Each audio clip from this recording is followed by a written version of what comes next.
아멘.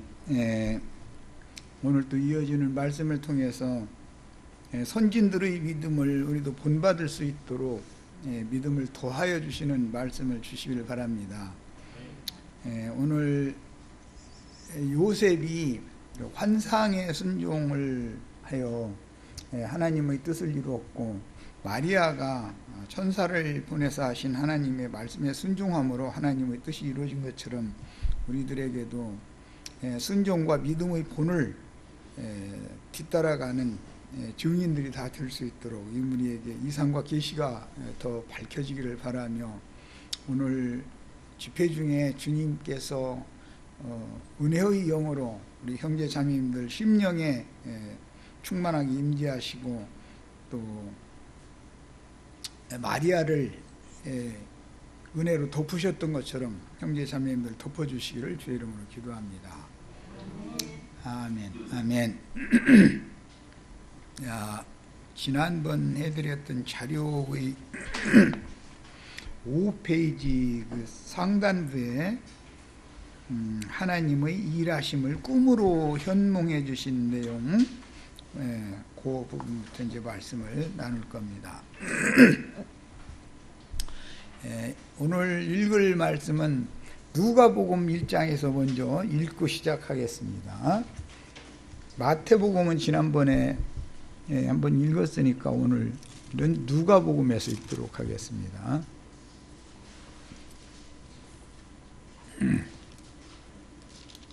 누가복음 1장에 동일한 그 마태복음 1장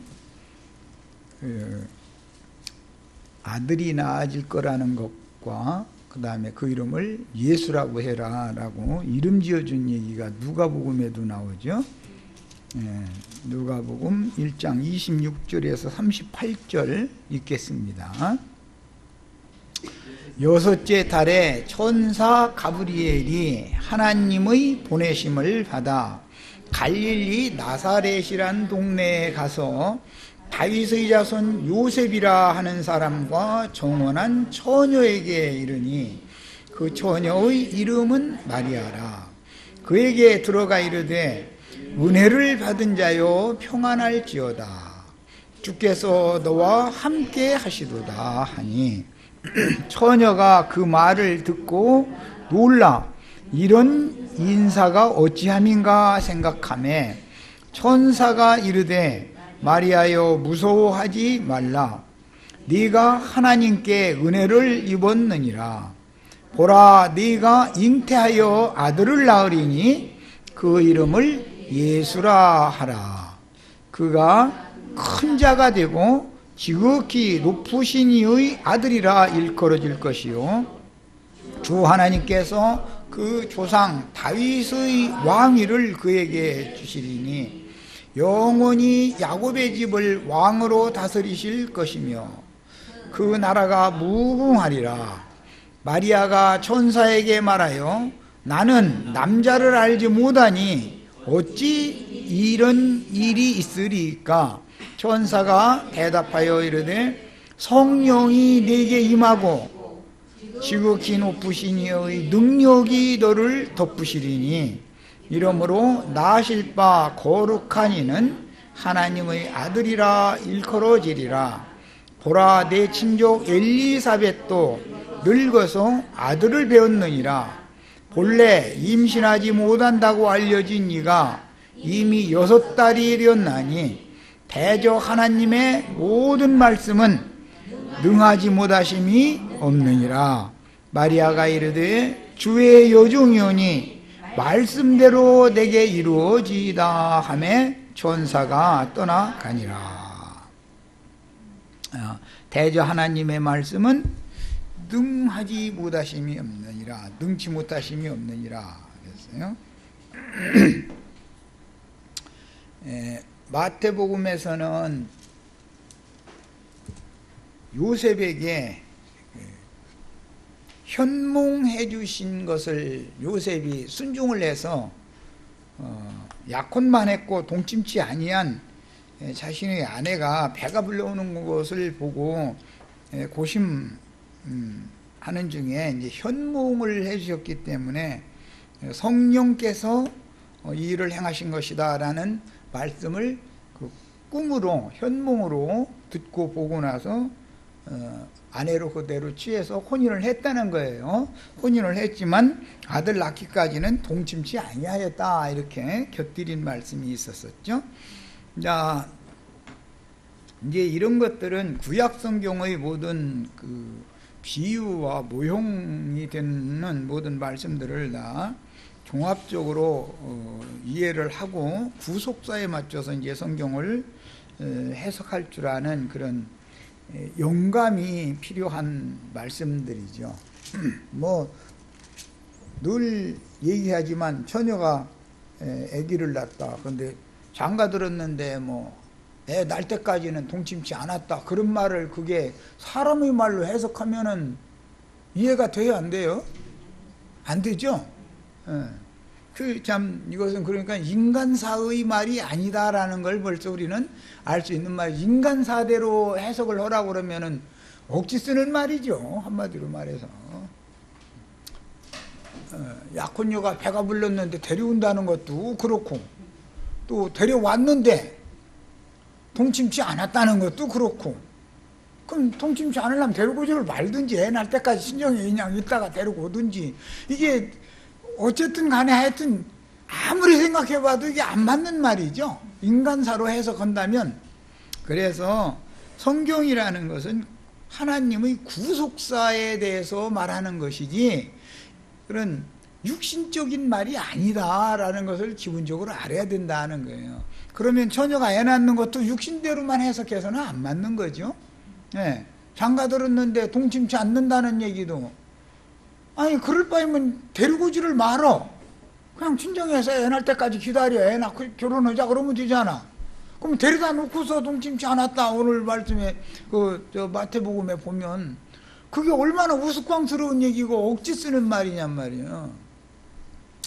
그러니까 하나님의 말씀이라는 것은 하나님의 생각을 말해놓은 것이지 인간의 무슨 그 생각이나 두뇌의 활동을 통해서 이걸 분석하고 이해하고 이렇게 하려고 하는 생각 자체를 그야말로 버려야 된다 그래요. 예. 가끔 내가 그런 얘기하지만 무슨 신학교에서 배운 무슨 지식 뭐 신학적으로 뭐 히브리어 쪽으로 헬라어 쪽으로 쪽쪽 해서 소리는 안 맞는 말이다 이거예요. 그건 다 인간의 두뇌에서 나온 걸 가지고 뭐 사전도 만들고 뭐 다 하고 한 거잖아요.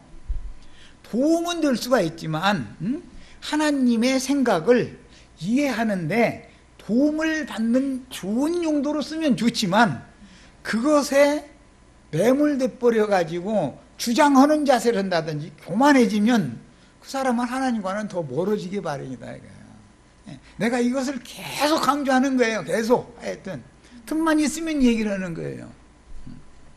그러면 처녀가 애베는 얘기라든지 애벤 여자를 데리고 왔는데 애 낳을 때까지는 동침치 않는 이야기라든지 그게 무슨 신학적으로 히브리어 쪽으로 헬라어 쪽으로 쪽쪽해서 해석이 됩니까 그게? 그거 해석할 수 있는 사람 한번 얘기해봐. 신학 박사님 뭐 히브리어 박사님 한번 나와서 한번 얘기해봐. 그거 어떻게 해석이 되는지. 그래서 성경을 보는 기본 관점이 성경은 하나님의 말씀이지 인간의 말이 아니다라고 하는 기본 관점을 가져야 된다. 여기서 벗어나게 하는 건 전부 미혹이다 이게. 미혹이다. 미혹이라는 건 그럴싸하고 좋은 걸로 미혹하는 것이지 말도 안 되는 소리로 미혹하면 누가 미혹당합니까? 얼마나 내가 이것을 강조하는지를 잘 이해를 하셔야 돼요. 왜 이런 강조를 계속 하는지를. 그러면서도 왜 기독교계의 신학 어떤 부분은 그 유익함이 있다. 뭐 히브리어 헬라어 배우는 것이 뭐가 나쁘냐. 유익함이 있다. 문제는 그것을 사용하는 사람이 그 영이 어떠냐의 문제다 이런 말이에요.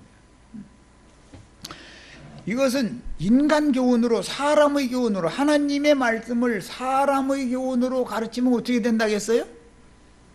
배나도 지옥 자식이 된다는 거잖아요. 그렇게 돼 있죠? 너희가 땅과 바다를 두루 다니다가 교인 하나 만나면 하나님의 말씀을 사람의 교훈으로 가르쳐서 배나도 지옥 자식이 되게 하는도다 그랬어요. 하나님의 말씀은 뭘로 풀어라? 영감과 계시로 푸는 거단 말이야.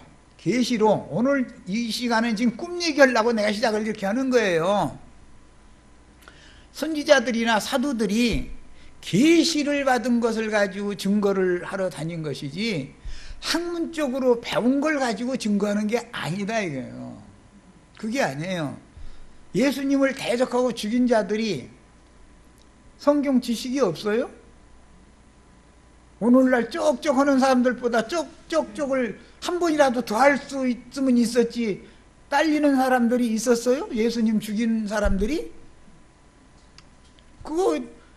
그들이 추구하는 바가 뭐였어요? 하나님 말씀에 너희가 성경을 통해서 구원을 얻는 줄을 알고 열심히 성경을 상고하거니와 내게로 오는 것은 거부하는도다.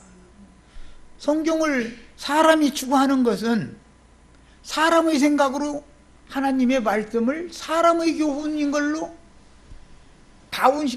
낮춰가지고서 사람의 수준에서 자꾸 해석하려고 그런다는 말이야. 지식으로는 유대교 율법사 서기관들을 오늘날 어떤 사람들이 절대 따라가들 못합니다. 못 따라가요. 그런데 하나님 말씀 뭐라고 그래요? 너희가 하나님의 능력도 성경도 알지 못하기 때문에 너희가 크게 오해하였도다 그랬어요. 이게 뭔 말인지를 잘 아셔야 돼요. 나는 이제 가끔 우리 지체들 보고 다 하나님 앞에서 직통계시를 다 받아라. 기독교 교회에서는 그 사람 그 직통계시 받는다. 내가 그 이단이더만 직통계시 받는다 하는 사람들이 참 유명한 사람들이 이래요. 그런데 나는 모든 지체들이 다 직통계시 받아라 그래요. 오늘 누가복음 읽은 부분에서는 요셉이라는 사람이 사는 동네 같은 나사렛 마을이죠. 마리아도 그 동네에 살았다는 거잖아요, 말하자면. 그런데 무슨 상황에서 가브리엘 전사가 임했는지는 상황을 설명을 해놓지는 않았어요, 성경에는. 그런데 알 수 없죠. 자기 남편 생각하고 남편 그리워하고 있는데 천사가 임했을 수도 있고 설거지하고 있는데 임했을 수도 있고 상황이야 여러 가지 상황이 있을 수가 있겠죠. 그런데 그냥 가브리엘 천사가 마리아에게 임해가지고 지극히 높으신 이의 아들을 네가 낳을 텐데 이름은 예수라고 해라. 그러니까 마리아가 아니 나는 사내를 알지 못하는 처녀인데 어떻게 잉태를 해가지고 아들을 낳는단 말입니까? 그 말이 됩니까? 이것은 창세기에 보면 아브라함의 아내 사레가 아브라함에게 오셔서 명년 이맘때 너한테 아들 낳게 해줄게 그랬더니 사레가 대문 뒤에서 웃었다겠죠? 똑같은 상황이 온 거 아니에요 지금. 거기서는 늙은 여자가 경수가 끊어진 지가 지금 몇 년 지났는데 내가 내년이면 나이가 90이에요 하나님. 90 먹은 여자 애 낳는 것이 말이 됩니까? 이랬다는 거 아니에요. 그런데 신약에서는 늙은 여자가 아니라 처녀인데 나는 사내를 알지 못하는 처녀인데 어찌 이런 일이 있을 수가 있습니까? 그 말은 무슨 뜻이야? 하나님 말씀을 지금 그냥 믿는다는 거예요. 이건 이상하다고 해서 거부한다는 거예요. 이상과 계시가 올 때 확실한 계시 같으면은 사람의 생각으로는 거부하고 거절하게 돼 있어요. 사람의 생각과 안 맞으니까. 하나님의 생각과 사람의 생각은 하늘과 땅이 먼 것 같이 멀 수가 있어요. 그러나 하나님의 모든 말씀은 뭐하지 못하는 미 없느니라? 하나님의 말씀은 능치 못함이 없다. 말씀이니까 믿어라 이거예요. 이것이 성경 이야기이기 때문에 사람이 뭐 해가지고 연구해서 만들어놓은 무슨 사전이니 뭐니 이런 것을, 그것은 영감을 받는데 길잡이로 도움을 받는데 쓸 수가 있다 이거예요. 유익하게만 쓰면 좋다 이거예요. 그러나 잘못 사용하면 오히려 계시를 막는 역할을 하고 사람이 교만해져 가지고 하나님을 만날 수 없는 역할을 하는 요인이 된다 그런 말이야. 유대교 지도자들이 말씀을 모든 성경 예언들을 이루러 오신 예수님을 왜 배척하고 죽였을 것 같아요? 성경 지식이 없어서 그랬을 것 같아요? 그들이 히브리어를 몰라서 그랬을 것 같아요? 예수님 오셨을 때는 헬라 시대인데 다 헬라 말로 하는 때인데도 히브리인들은 자기네 나라 말을 하잖아요. 히브리어를 몰라요? 헬라어를 몰라요? 성경하는 지식이 없어요. 뭐가 부족한 사람들이에요, 그 사람들이? 오늘날 어떤 사람들보다 뭐 부족한 거 있을 것 같아요? 히브리 한번 그 사람들하고 한번 해보세요. 누가 잘하는지. 헬라어 누가 잘하는지 한번 유대교 지도자들하고 한번 해보세요. 누가 잘하는지.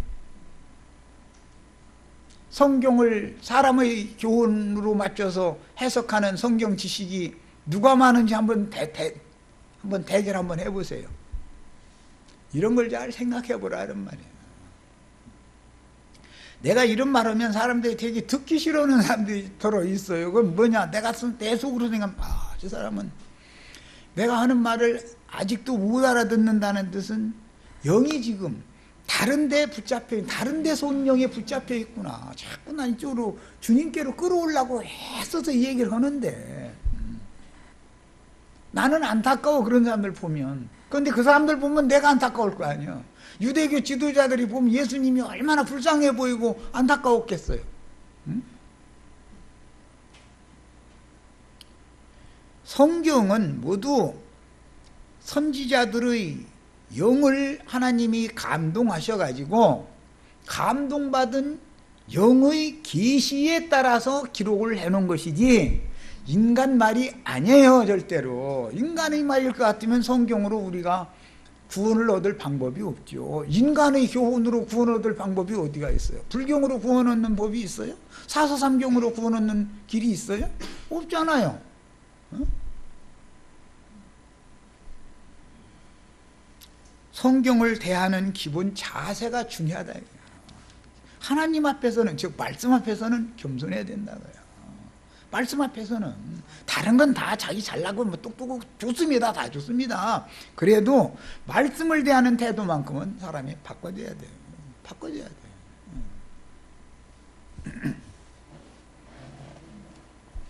인간의 학문으로, 인간의 머리 준 것으로 해서 하나님을 만나고 하나님의 영광에 가는 길을 찾을 수 있다면, 우리나라로 말하면 서울대학교 출신들이나 구원을 받지 우리 같은 사람은 어림도 없습니다. 그런 생각이라면.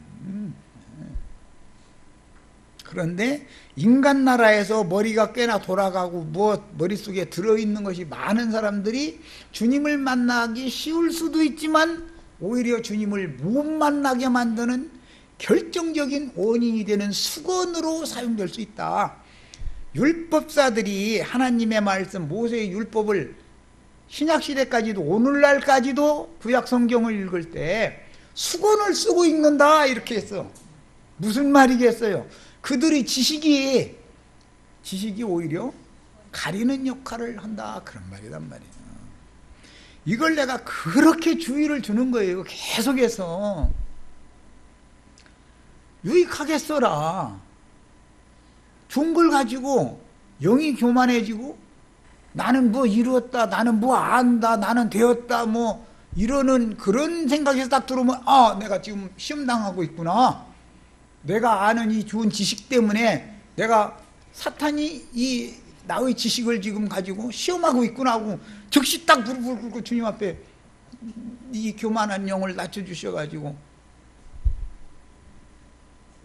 요셉에게 환상을 보여주신 것처럼, 마리아에게 천사를 보내서 말씀해 주신 것처럼, 모든 선지자들에게 이상과 계시를 보여주신 것처럼 나에게도 이렇게 보여주셔서 나도 좀 꿈 좀 꾸고 살게 해주세요 이러시라고. 그런데 꿈이라는 게 거짓 선지자들도 꿈쟁이 노릇할 수가 있거든요. 거짓 선지자의 꿈도 있으니까. 그럼 개꿈이요 말하자면 이제 지금 현대어로 내가 이제 속된 말로 하는 말이고, 오늘 요셉이 환상을 보여주신 것, 주의 사자가 현몽하신 것, 그것 때문에 약혼만 하고 동침한 적도 없는데 자기 아내의 배가 불러오는데도 데리고 오게 된 거 아니에요. 현몽해 주신 것을 믿었기 때문에.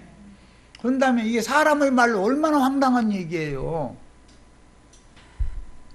전에 그 연예인 교회라고 저기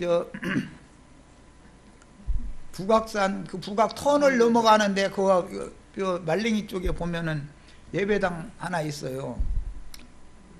거기 연예인들이 나와서 뭐 막 이제 막 찬송도 하고 기도도 하고 다 하는데, 거기는 주로 이제 청년들이 이제 활동을 많이 하죠.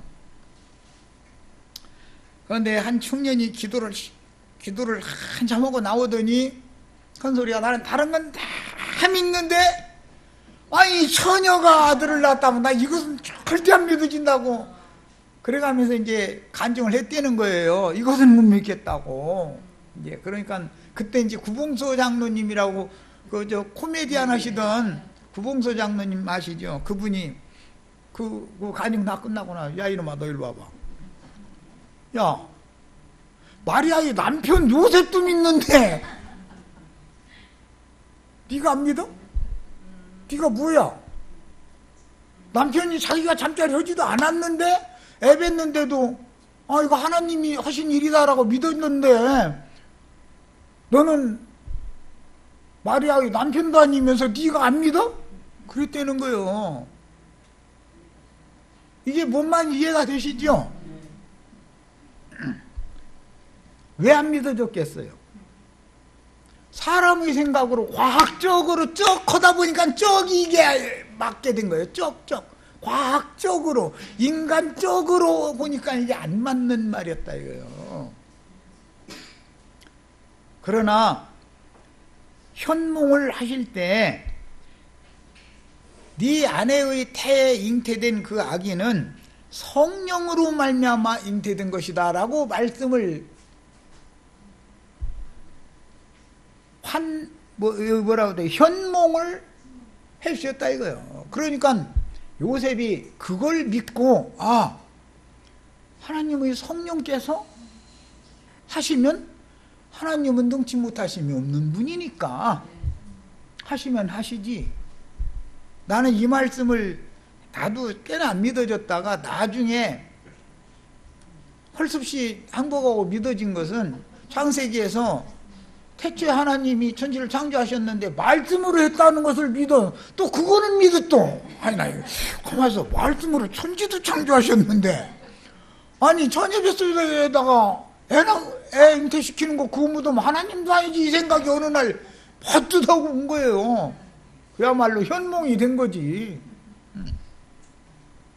아니 하나님이 빛이 있으라 말씀하시면 빛이 다 생겨버리고 뭐 있으라 하면 다 생겨지고 너는 없어져라 하면 없어지는 건데, 아니 그건 말씀으로 했다는 것을 믿으면서 말씀이신 하나님께서 당신의 말씀을 이루기 위하여 한 여자를 택해가지고 그 여자의 태를 빌려서 말씀이 육신이 되어 오시는 방법으로 그런 것을 하나님이 계획해서 계획대로 그걸 했다면 이게 안 믿는다는 게 말이 돼야 안 돼요. 말이 안 되죠. 하나님의 계획과 하나님의 뜻은 반드시 이루어진다. 반드시 이루어진다. 왜? 말씀이니까. 하나님의 말씀이니까. 하나님은 거짓말을 하실 수 없는 분이다. 대저 하나님의 말씀은 능치 못함이 없느니라. 이 말씀을 아브람과 사레가 안 믿으니까 똑같은 말 거기서 했죠. 창세기. 그런데 신약의 누가복음에 마리아 보고도 또 천사가 그 말을 또 했어요. 무슨 말이야? 하나님의 말씀이 한번 떨어지면 그대로 된다는 사실을 믿어라. 오늘 우리 형제 자매님들도 말씀을 대하는 태도를 먼저 잘 생각하셔야 되고, 나는 하나님 앞에 있는가? 이 말은 내가 말씀 앞에서 얼마나 떠는 사람으로, 겸비한 영으로, 가난한 심령으로 하나님 앞에 있는가? 이걸 생각해 봐야 되고, 그 다음에는 하나님이 말씀하시면 반드시 이루어진다. 이게 믿음을 구해야 된다 이거예요.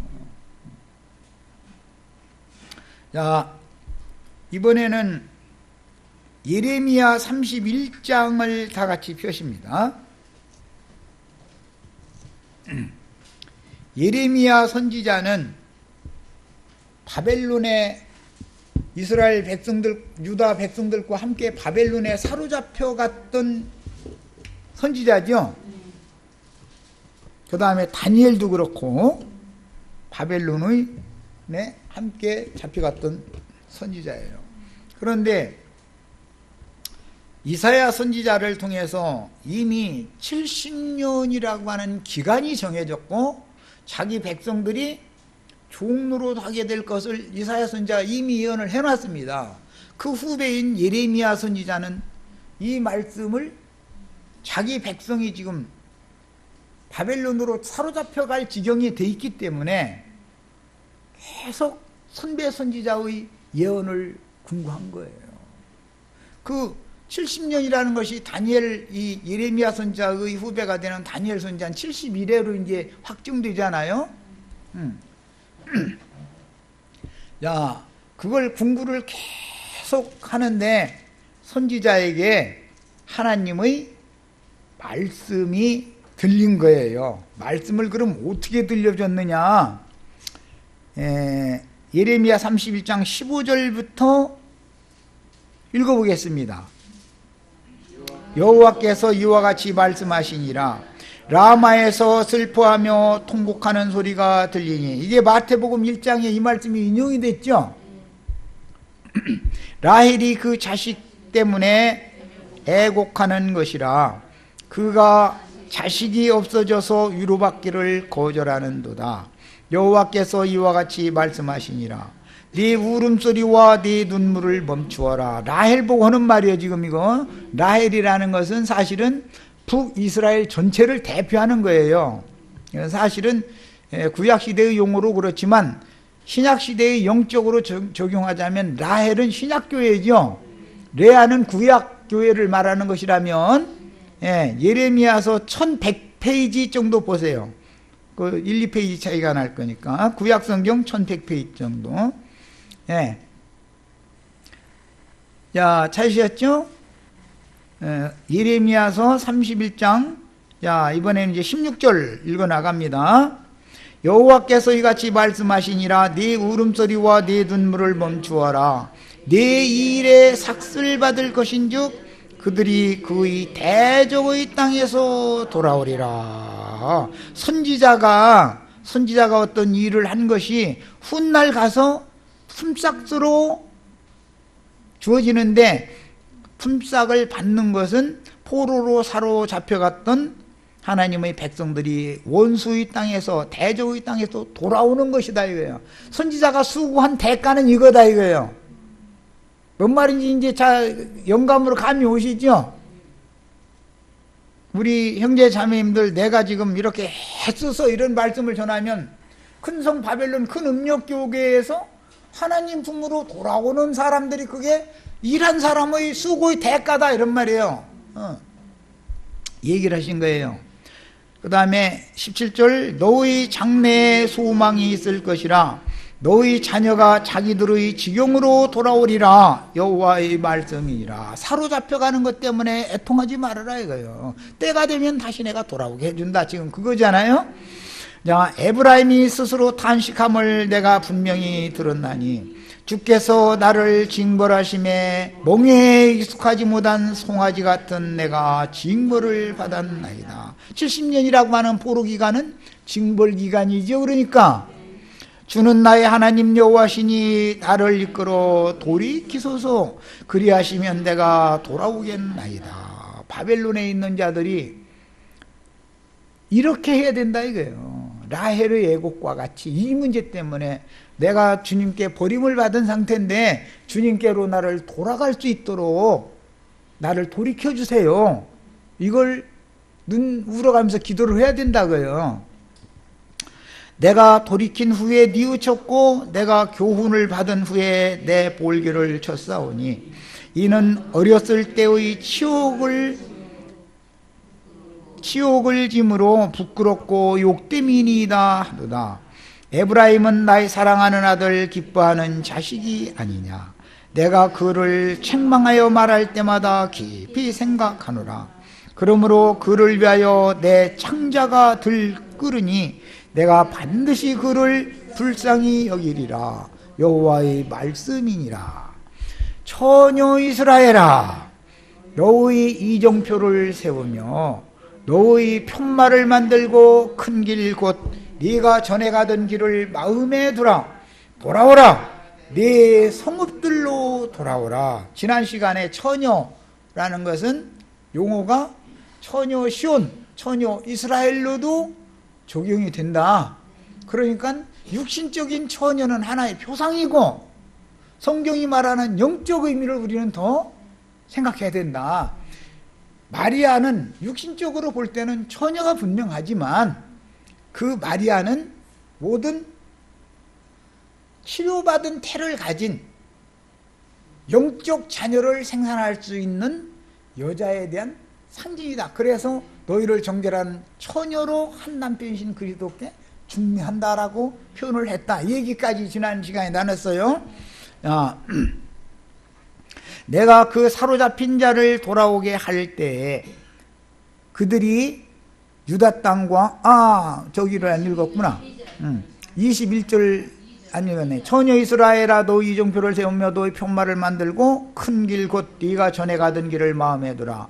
돌아오라. 네 성읍들로 돌아오라. 패역한 딸아, 네가 어느 때까지 방황하겠느냐.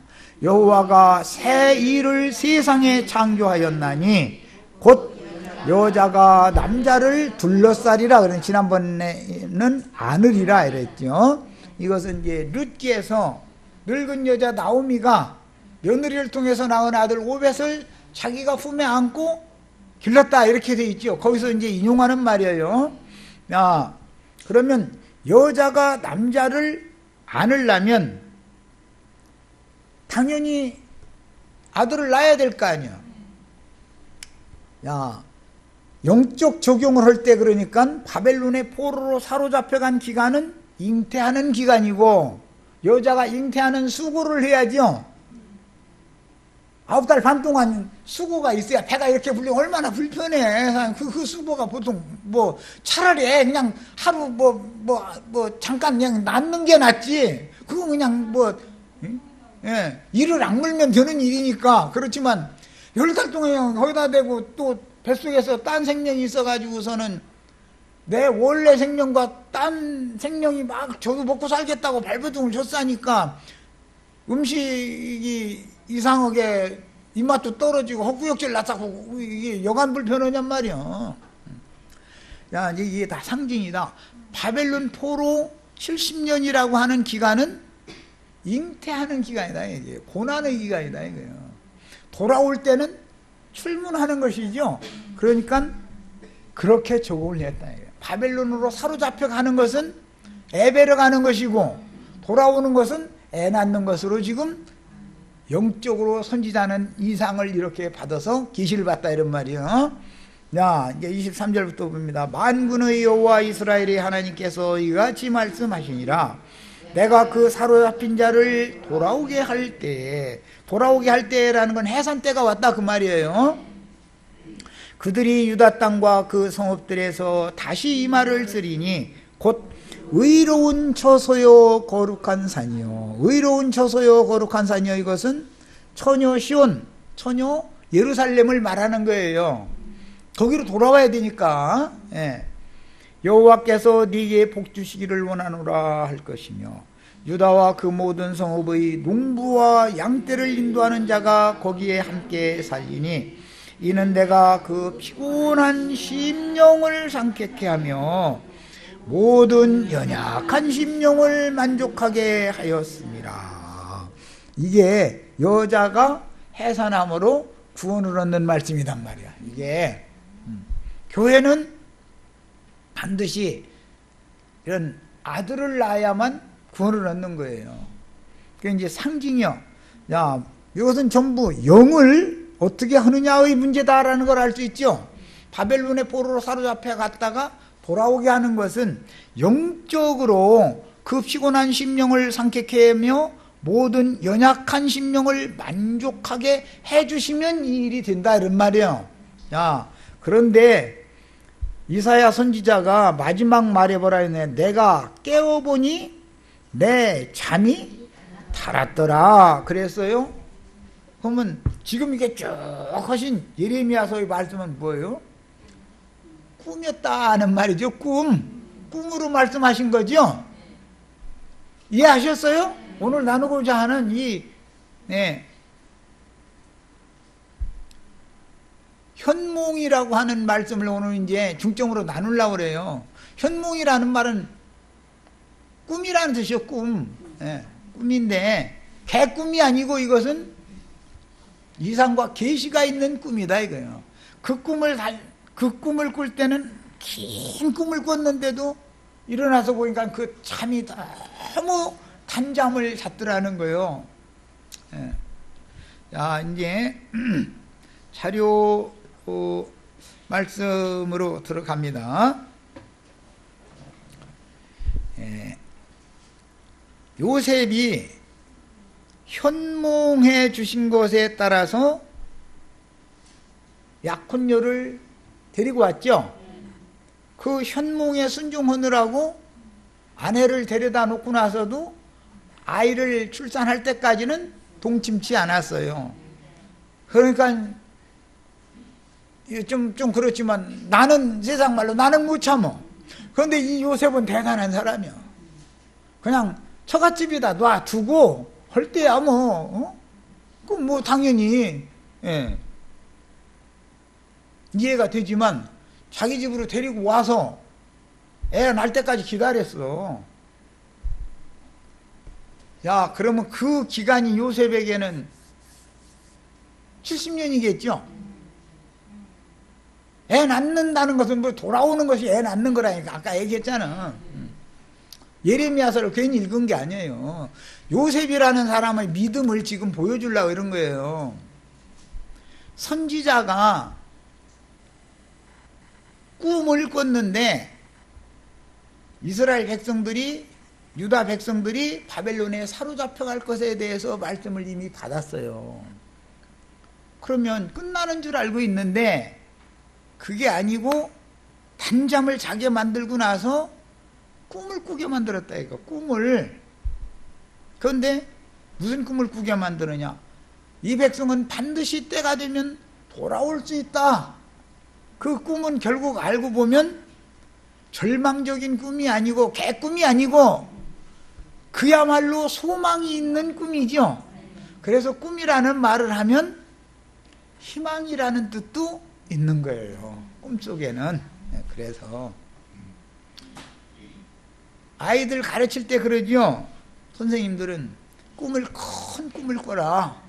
무슨 뜻이요? 큰 포부를 품어라 그 말이죠.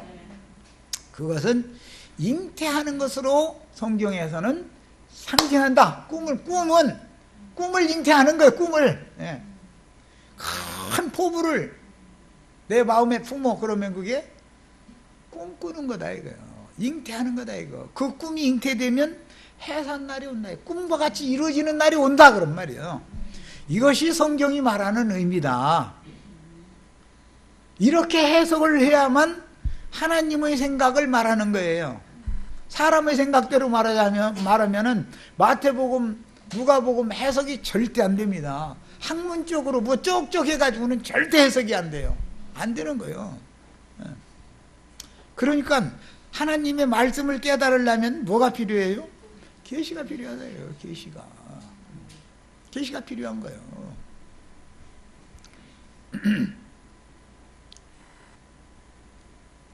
요셉만이 그런 게 아니라 이제 마태복음 1장 보면 동방의 현자들, 동방의 박사들도 꿈의 지시를 따라서 오던 길로 가지 않고 다른 길로 돌아서 갔다 이렇게 돼 있죠. 예. 그들도 꿈에 나타나서 현몽해준 대로 하나님의 지시를 순종하는 자들이었다 이거예요.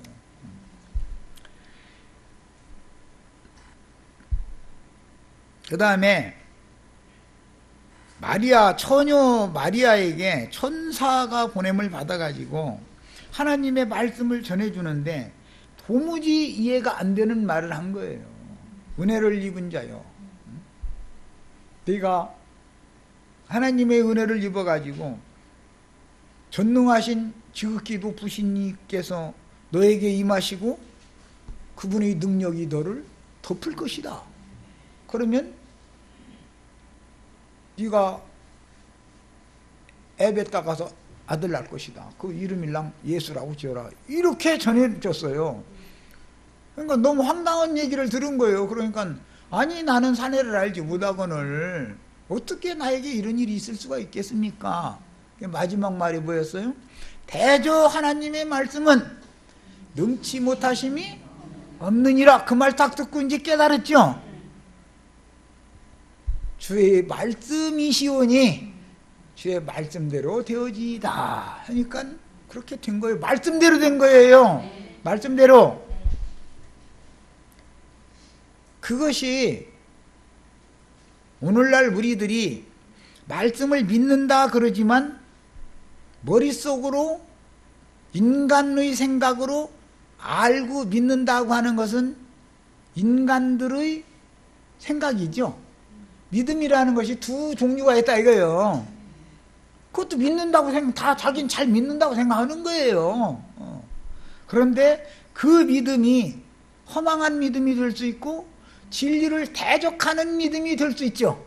그 믿음이 유대인들이 하나님을 안 믿어서 예수 죽인 게 아닙니다. 하나님을 믿되 지나치게 믿었지. 바울사도가 사울일 때 내가 모르고 그 짓을 한 건데 내가 유대교를 지나치게 믿어서 그 짓 했다 그러잖아요. 안 믿어서 그랬다는 게 아니고. 오늘은 말씀을 대하는 태도가 너무너무 중요하다는 것을 기본적으로 생각하셔야 되고, 하나님의 말씀은 사람의 생각으로 해석할 수 있는 게 아니다. 그것은 하나님의 생각을 말씀해 놓은 거니까 계시가 필요하다 이제. 자, 창세기 20장 3절에 이제 인용 자리에 인용해 드린 내용이죠. 창세기 20장 3절에 그 밤에 하나님이 아비멜렉에게 현몽하셨다. 사라를 사로잡고 있을 때죠.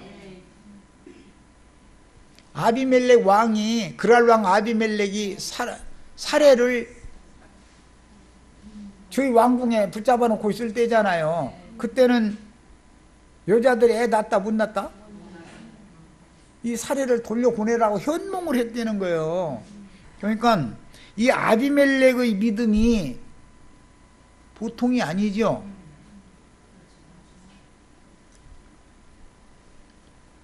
자기 마음에 드는 여자 온 모든 사람들이 다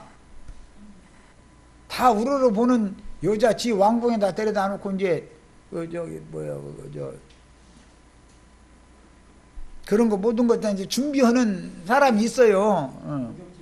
목욕제제 시키고 이제 하는 때 같으면 이제 그날은 이제 황후방으로 가는 게 아니라 그쪽 방으로 갈 날인데 오늘 밤에 가려고 그랬는데 말하자면 이제 하루 전날쯤 이제 꿈에 현몽을 해 주시는 거예요.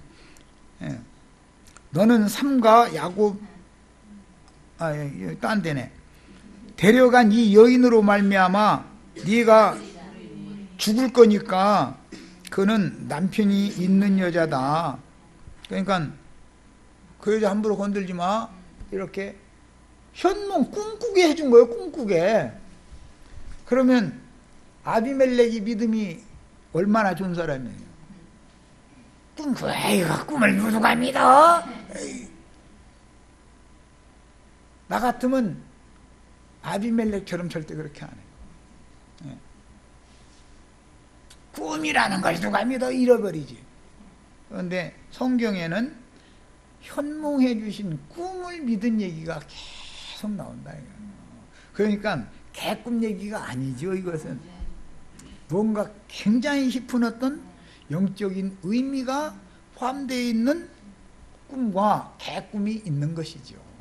세상에서도 허망한 꿈 꾸는 사람, 바람 들어가지고 뭐 한탕주의 생각하는 사람, 그 꿈을 꾸는데 개꿈 꾸는 사람들이잖아요. 그 막 여기저기 다니면서 막 그 그냥 바람 맞아서 그러는 거거든. 그게 지금 영혼이 바람 맞아서. 그렇게 하지 않고 하나님의 성령의 바람이 그 사람의 심령을 감동시켜는 그 상태에서 환상과 이상 묵시를 보여주실 때, 또 말씀하실 때 그 꿈은 잠 깨고 나서도 다르다 이거예요. 스스로 자기는 생각지도 않았는데 너무 선명하고 해석이 스스로 자기도 모르게 해석이 딱 되지요. 이거는 자기 스스로 이미 믿어졌지요. 그 꿈이 이 꿈은 뭔가가 계시가 있는 꿈이구나 이게. 그러나 이제 물론 늘 꿈만 꾸면 또 안 됩니다.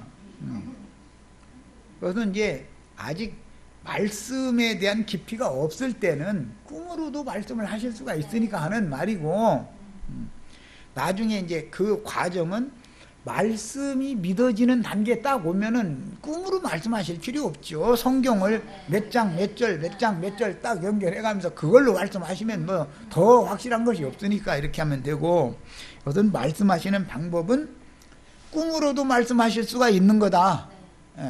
일단은 여기까지 하시는 거예요.